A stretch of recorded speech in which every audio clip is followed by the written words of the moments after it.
Okay. All right. One of my most fascinating, or what I find the most fascinating, what doesn't really get spoken about a whole lot, is the land speculators, right? Because we can't forget the land speculators, okay? So land speculators, what they would do back in the day, this is something that isn't always understood too much now because we live in a world where most land is basically owned by someone, or at least it says it's owned by someone, the government, individuals, etc. But back in the day, right, you remember the United States is just on the eastern side of the North American continent. You had a lot of land speculation, a lot of land was unowned, etc. And so there's two ways, Rothbard says, in Conceiving the Liberty of owning land, or at least saying you own land.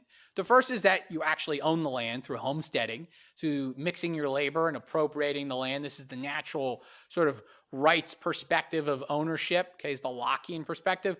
Or you can have, is you just have the government says, yeah, I own that land over there, right? They don't really do anything. They just sort of plant the flag and they say, well, we're going to take all of this land. Okay, just like the original Virginia colony, King James said they owned the land from sea to sea, right? Which literally would mean from the Atlantic to the Pacific. It's all theirs.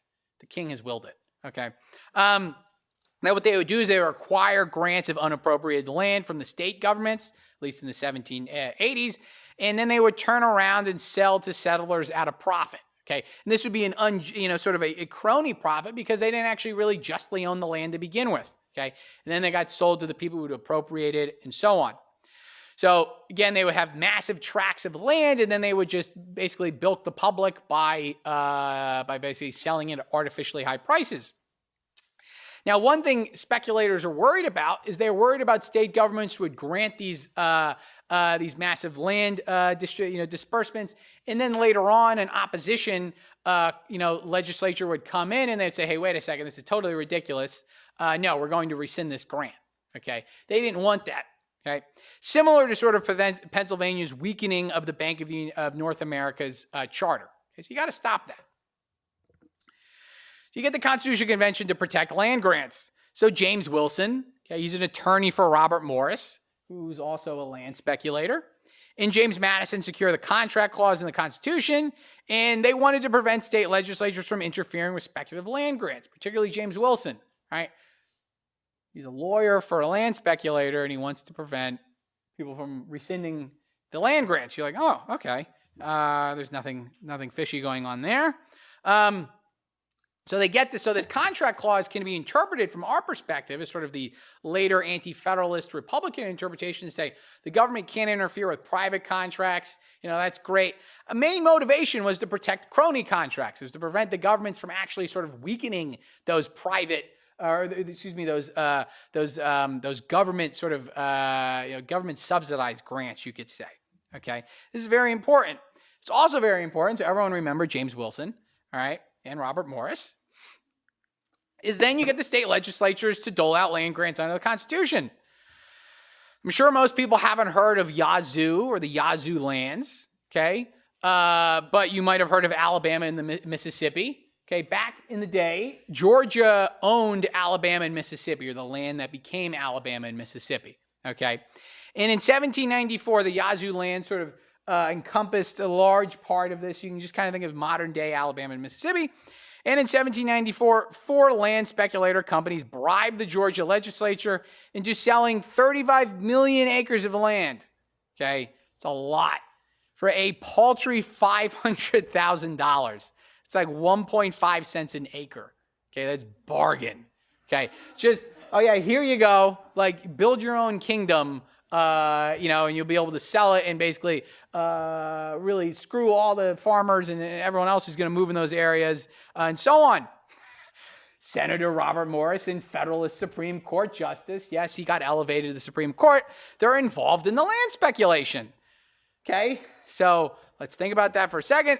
In many of the land companies, they quickly sold their ill-gotten gains. For example, the Mississippi Company sold part of the land for part of its land holdings for over $1 million. Basically, you think of $1.1 million. The original cost they paid for this was less than $200,000. Okay, it's a huge turnaround. Okay, now when the Georgians, the people of Georgia, they find out about this ridiculous proposal. that actually happen. They're furious. They throw out the state congressman in later elections. In the new legislature in 1798 repeals the land grants. Okay, so saying, yeah, everything we did last legislature, that's totally ridiculous. No, you don't own the land, etc. So what do the land speculators do? Well, one thing they do is they turn to their great Federalist father. They turn to Alexander Hamilton. They say, what do we do? And he says, well, if you take this court to the Supreme Court, if you take this case to the Supreme Court, well, they're going to protect land grants using the contract clause. Okay? Just like what lawyer and eventual Supreme Court Justice James Wilson intended. Okay? Now, you might think that James Wilson would actually be the one overseeing this case. However, in a sense of poetic justice, the panic of 1797 caused by the First Bank of the United States credit expansion, it really just crushes Morris and Wilson. Okay, they have to spend some time in debtor's prison, etc., and they just sort of become non-entities. However, the land speculators, they're still looking to benefit. Eventually, the case goes to John Marshall, the John Marshall Court, right, who's a Virginia land speculator. He's also affiliated with Robert Morris. His younger brother, James, married Robert Morris's daughter. Okay? Like, this guy's everywhere, Robert Morris. And he ruled in favor of a partial bailout to the Yazoo claimants in 1810 in this famous court case, Fletcher v. Peck. Now, the corrupt Marshall, and I'm not exaggerating, he also wanted to use this case to protect his own pocket because he himself was involved in various land speculations, and though he later sold them, etc., there's a lot of things tied up in the court case, as well as that did the Marshalls who speculated with Morris own land in Virginia, and that was decided in 1813 and in 1816 by the Supreme Court as well. Now, Marshall was good enough. He excused himself from those court cases, but Justice Joseph Story basically delivered, who also worked for land speculator interests, basically delivered the ruling. Okay, so we've got that. So a great quote to sort of summarize what the Federalists were trying to do at the Constitution Convention with the Constitution and in the early 1790s is by Curtis Nettles. So the best histories are the old histories. And he's speaking about this Federalist program. And he says, the Federalist program did not give birth to many large new fortunes. Its principal beneficiaries were men of substance who had become affluent before 1789.